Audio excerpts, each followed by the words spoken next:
Le Conseil des ministres a tenu sa séance hebdomadaire ce mercredi 12 octobre 2016 sous la présidence de Monsieur le Président de la République, chef de l'État, chef du gouvernement.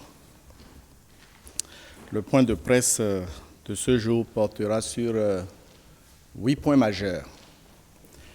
Le premier, il s'agit d'un projet de décret portant attribution, organisation et fonctionnement du contrôle financier en République du Bénin.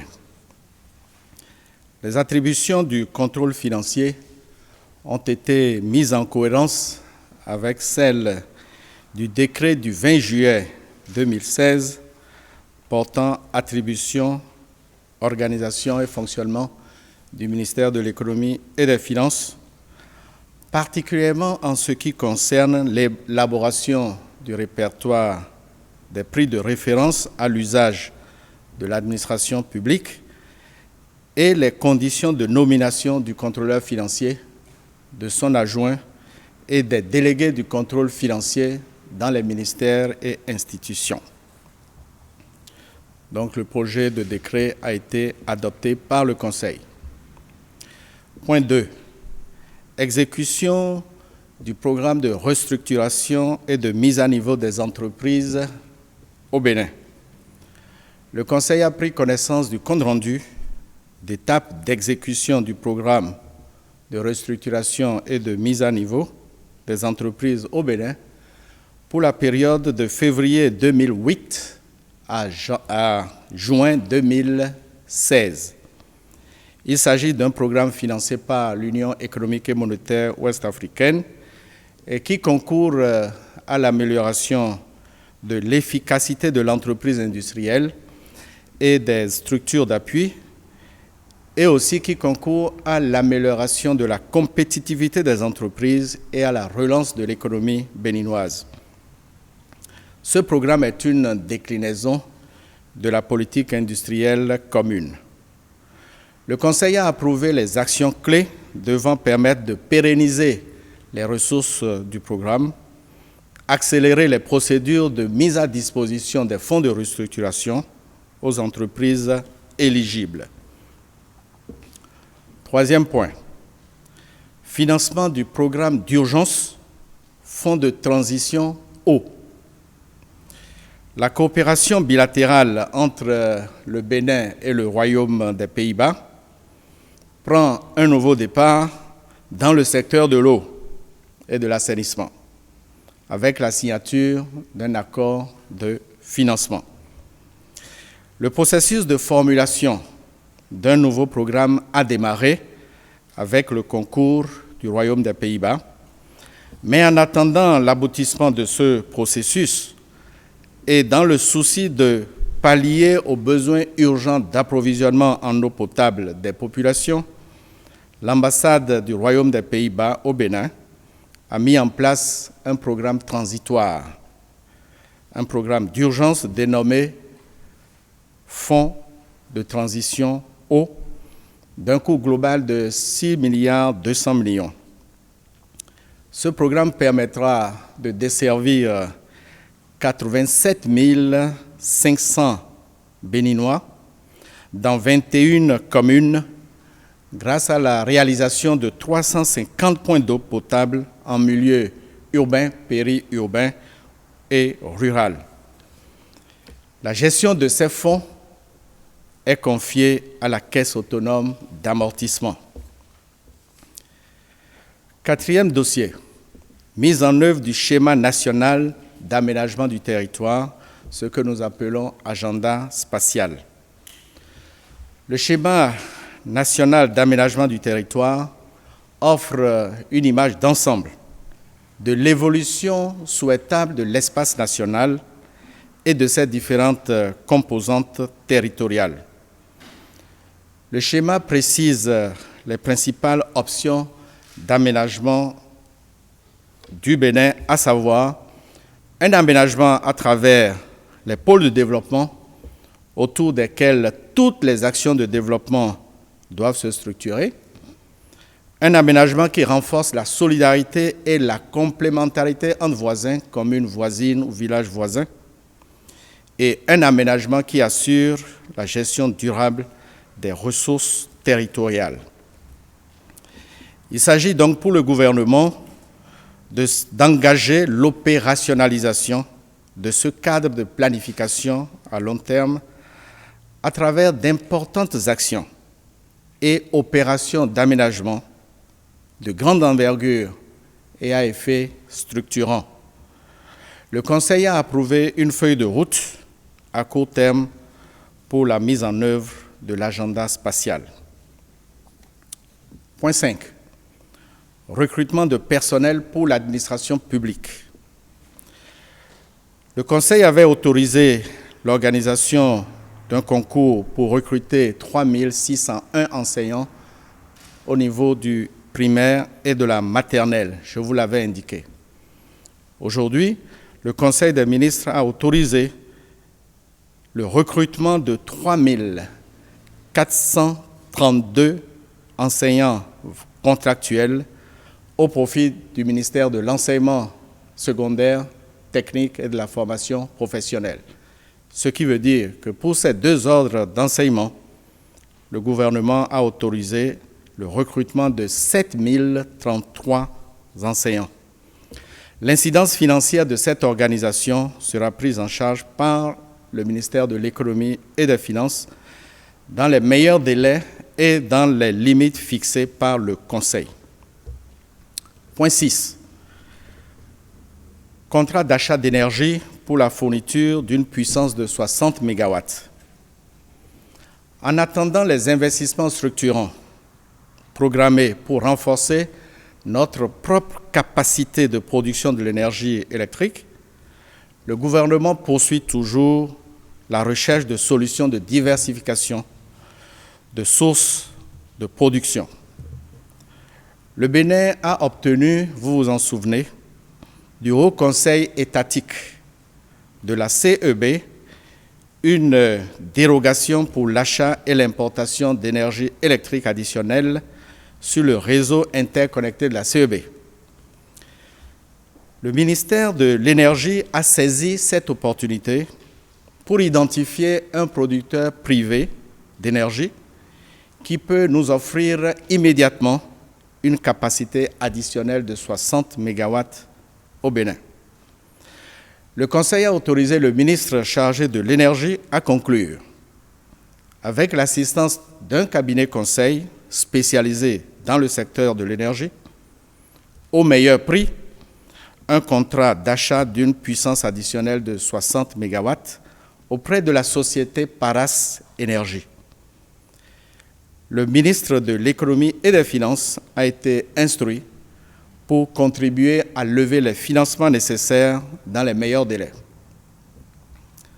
Par ailleurs, pour assainir les relations entre la SBE et la communauté électrique du Bénin, le ministre de l'Économie et des Finances et le ministre chargé de l'Énergie ont été instruits à l'effet d'engager le processus d'appurement des arriérés de la SBE vis-à-vis de la CEB.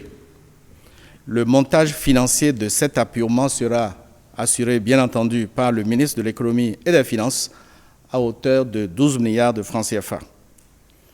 Enfin, sur cette rubrique, le Conseil examinera sous peu une communication sur les dettes et créances entre l'État et la SBE. Septième dossier, mise en place du cadastre national au Bénin. Mise en place du cadastre national au Bénin. L'insécurité foncière est une préoccupation majeure dans notre pays. Nous le savons tous. Nous savons également que des réformes ont été engagées dont la mise en œuvre pourra renforcer la sécurisation foncière, mais ces réformes sont encore insuffisantes. Les outils modernes et performants de gestion nous font donc défaut. C'est pourquoi le gouvernement a pris la décision de faire élaborer le cadastre national dont les travaux vont démarrer en 2017 avec l'assistance de partenaires déjà identifiés. À terme, lorsque ces travaux seront achevés, notre pays va disposer de l'ensemble des outils d'identification, d'enregistrement et de description des terres. La représentation cartographique de l'ensemble du territoire national sera enfin assurée. Elle sera fiable, elle sera pérenne, assurée sur une base communale et selon sa division en parcelles de propriété. Dans ce cadre, et pour arrêter le désordre dans le secteur généré par les initiatives éparses, toutes les opérations en cours pour l'élaboration de documents cadastraux sont suspendues sur toute l'étendue du territoire. Le ministre du Cadre de vie et du Développement durable et le ministre de la Décentralisation et de la Gouvernance locale ont été instruits par le Conseil à l'effet de faire respecter scrupuleusement cette décision. Dernier point, 8e, cadre juridique du partenariat public-privé. Le garde des Sceaux, ministre de la Justice et de la Législation, chargé des relations avec les institutions, a rendu compte au Conseil des ministres de l'adoption par l'Assemblée nationale en sa session plénière du mardi 11 octobre 2016 de la loi portant cadre juridique du partenariat public-privé en République du Bénin. L'Assemblée nationale vient ainsi de mettre à la disposition du gouvernement un outil important de modernisation et de mobilisation de capitaux privés, qu'ils soient nationaux ou internationaux, en vue de la réalisation de grands projets structurants contenus dans le programme d'action du gouvernement dont vous aurez connaissance incessamment. Cette loi enrichit l'environnement de la promotion des investissements au Bénin et met cet environnement à la hauteur des ambitions de l'État. Cette loi dispose de la conclusion des contrats de partenariat public-privé. Cette loi dispose également des modes de passation et d'attribution des projets de partenariat public-privé. Et cette loi fixe les modalités et réglemente les litiges et les sanctions. En approuvant le compte rendu, le Conseil des ministres a instruit notamment le ministre d'État, secrétaire général de la Présidence, en lien avec le garde des Sceaux, ministre de la Justice et de la Législation, à l'effet d'une part de préparer un séminaire gouvernemental élargi sur le partenariat public-privé et les implications de la loi, et d'autre part d'établir les projets de décret d'application de la loi adoptés à soumettre sans retard à l'examen du Conseil des ministres. Voilà la substance des 8 dossiers majeurs.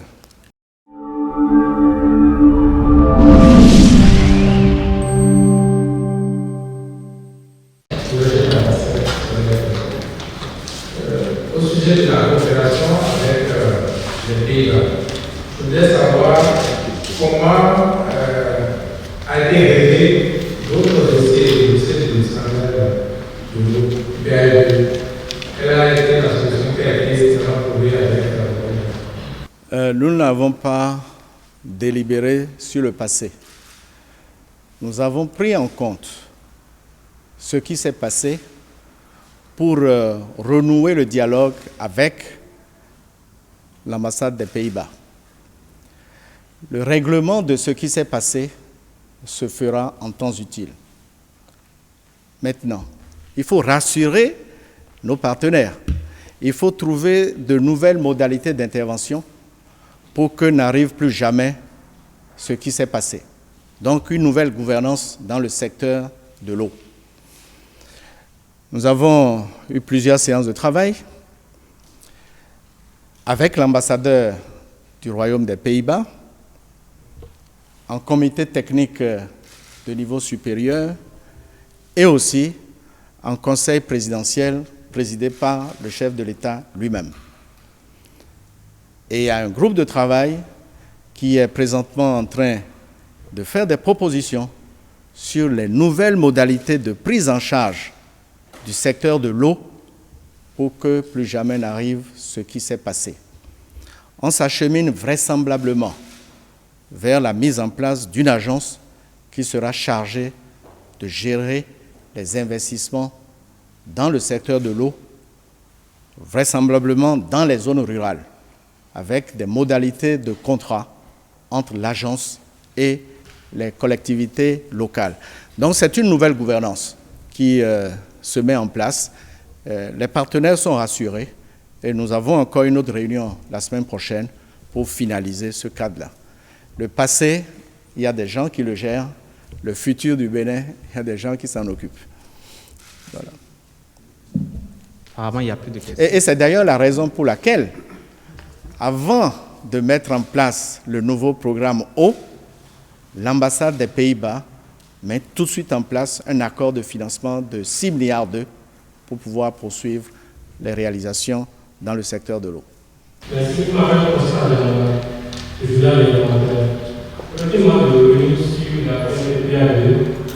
C'est bien nouvelle puisque le Bénin aurait dû payer les fonds qui avaient été donnés par le secteur régulier dans cette PPA2 avant que les Pays-Bas n'apportent ce nouveau programme. Est-ce que c'est vrai? Je viens de vous répondre.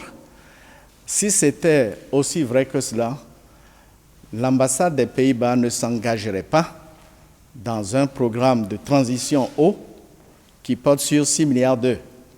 Le programme global envisagé par l'ambassade des Pays-Bas porte sur 60 milliards, dont 6 milliards immédiatement disponibles, l'accord de financement étant signé. Je dis encore une fois que si nous devons, l'équipe du président de la République doit s'occuper de la gestion du passé, nous ne progresserons pas. Il y a des gens qui sont chargés de gérer cela. La justice est là pour ça. Nous sommes dans l'exécutif et nous progressons. On avance.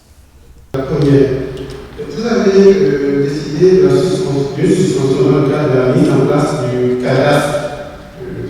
Je voudrais savoir si cette suspension aura des effets sur les opérations de lotissement en cours dans le pays. Vraisemblablement, parce que si l'on suspend cela, tout ce qui se fait dans un désordre qu'on ne peut pas décrire s'arrêtera. C'est la raison pour laquelle le Conseil a, disons, fermement instruit mes deux collègues pour que la décision de suspension soit appliquée sur toute l'étendue du territoire. On ne peut pas vouloir moderniser un instrument comme le cadastre et poursuivre ce que nous étions en train de faire. Regardez le nombre de litiges domaniaux que nous avons dans le pays. Ça ne rassure même pas les investisseurs, alors que dans le même temps, nous voulons promouvoir le secteur privé et relancer l'économie de notre pays. On ne peut pas avoir une loi sur le partenariat public-privé et laisser certaines incertitudes poursuivre leur chemin. Non, il faut mettre fin au désordre.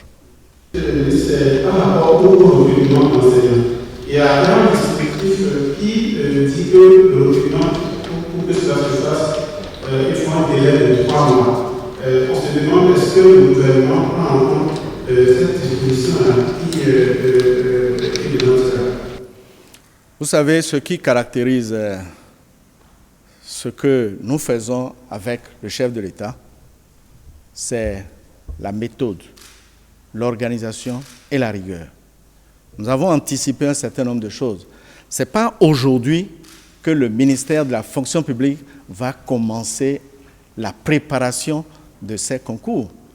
La préparation de ces concours a commencé depuis un certain temps avec la coopération des directions des autres ministères qui se chargent de l'organisation des concours. Parce qu'il y a une tradition de bonnes pratiques, aussi bien à l'enseignement maternel et primaire qu'à l'enseignement secondaire. Nous avons déjà tiré ces bonnes pratiques pour les intégrer dans l'organisation des concours dans la fonction publique et en particulier en ce qui concerne le personnel. Donc on a anticipé. Aujourd'hui, nous nous sommes prononcés sur le nombre d'enseignants vacataires dans le secteur du secondaire pour avoir une vue globale du nombre qu'il faut dans les 2 ordres d'enseignement et dégager le budget pour organiser les concours, étant donné que le budget pour payer les 7000 enseignants est déjà sécurisé dans le projet de budget 2017. Donc nous sommes en avance sur le temps. Ça ne fera pas 3 mois.